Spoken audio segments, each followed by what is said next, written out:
Bismillahirrahmanirrahim. Assalamualaikum warahmatullahi wabarakatuh.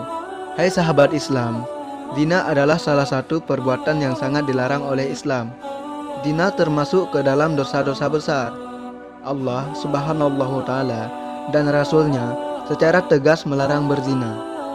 Bahwa sekedar mendekatinya pun dilarang. Pada kesempatan kali ini kami akan berbagi tentang ayat-ayat Al-Quran dan hadis-hadis Nabi tentang zina, mulai dari larangannya, hukumannya, bahayanya, serta dosa dari perbuatan zina.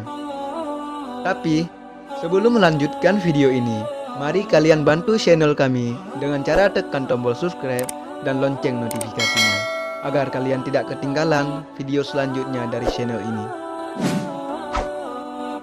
5 hadis tentang zina. Jangan main-main dengan zina. Apalagi zaman sekarang ini, berzina seolah-olah dianggap sebagai perbuatan ringan yang banyak dilakukan oleh para remaja. Allah subhanahu ta'ala berfirman di dalam Al-Quran, seraya mengingatkan kita sebagai berikut. Dan janganlah kamu mendekati zina. Sesungguhnya zina itu adalah sesuatu perbuatan yang keji dan sesuatu jalan yang buruk. Quran Surat Al-Isra. Allah subhanahu ta'ala, Tuhan semesta alam, mengatakan, jangan kamu mendekati zina. Mendekati saja diharamkan, apalagi melakukannya.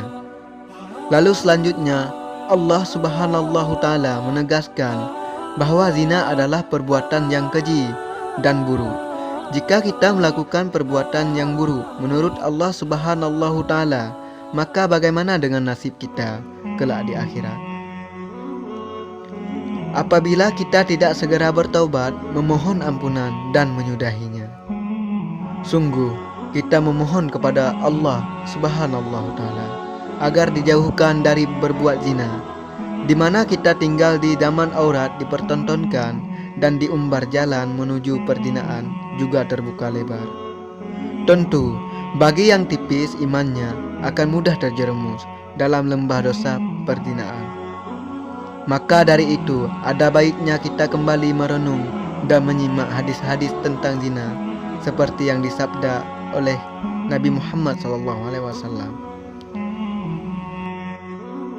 Sesungguhnya, seorang pemuda mendatangi Nabi Muhammad SAW lalu berkata, "Wahai Rasulullah, izinkan aku untuk berzina." Orang-orang mendatanginya lalu melarang. Mereka berkata, "Diamlah." Rasulullah SAW bersabda, "Mendekatlah."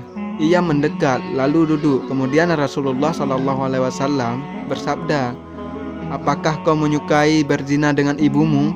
Pemuda itu menjawab, "Tidak, demi Allah wahai Rasulullah. Semoga Allah menjadikan aku sebagai penembus Tuhan." Nabi Muhammad SAW bersabda, orang-orang juga tidak menyukainya berzina dengan ibu mereka.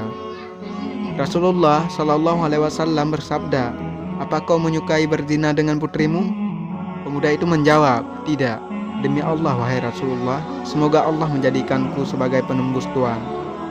Nabi SAW bersabda, orang-orang juga tidak menyukai berzina dengan putri-putri mereka. Kemudian Rasulullah SAW meletakkan tangan beliau pada pemuda itu dan berdoa, "Ya Allah, ampunilah dosanya, bersihkanlah hatinya, jagalah kemaluannya." Setelahnya pemuda itu tidak pernah melirik apapun dari zina, menjauhi hal yang paling ia benci. Hadis riwayat Ahmad.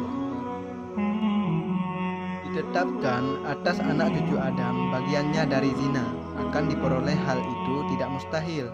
Kedua mata, zinanya adalah memandang yang haram. Kedua telinga, zinanya adalah mendengarkan yang haram. Lisan, zinanya adalah berbicara yang haram. Tangan, zinanya adalah memegang yang haram. Kaki, zinanya adalah melangkah kepada yang diharamkan. Sementara hati, berkeinginan dan berangan-angan sedang kemaluan. Yang membenarkan semua itu atau mendustakannya. Hadis riwayat Muslim. Semoga bermanfaat dan menjadikan kita menjauhi perbuatan zina. Kita memohon kepada Allah Subhanahu wa Ta'ala agar terhindar dari perbuatan zina dan dimudahkan dalam menolak segala gangguannya. Wallahu a'lam.